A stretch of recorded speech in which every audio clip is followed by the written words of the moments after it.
హన్మకొండ సమగ్ర ఇంటింటి కుటుంబ సర్వే వివరాల నమోదులలో భాగంగా ఎన్యూమరేటర్లు, డాటా ఎంట్రీ ఆపరేటర్లు నమోదు చేసిన అన్ని వివరాలను సమగ్రంగా ఉన్నాయా లేదా అని సరిచూసుకున్న తర్వాతనే ఫైనల్ సబ్మిట్ చేయాలని హన్మకొండ జిల్లా కలెక్టర్ పి ప్రావీణ్య అన్నారు.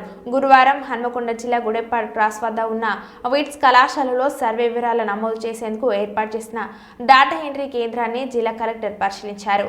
ఈ కేంద్రంలో దామెర, షాంపేట, ఆత్మకూరు మండలాలకు సంబంధించిన సమగ్ర ఇంటింటి కుటుంబ సర్వే వివరాలను ఎన్యూమరేటర్ల సహకారంతో డాటా ఎంట్రీ ఆపరేటర్లు నమోదు చేస్తుండగా కలెక్టర్ పరిశీలించారు. సర్వే వివరాలను నమోదు చేస్తుండగా వాటి వివరాలను అధికారులను, ఎన్యూమరేటర్లను, డాటా ఎంట్రీ ఆపరేటర్లను కలెక్టర్ అడిగి తెలుసుకున్నారు.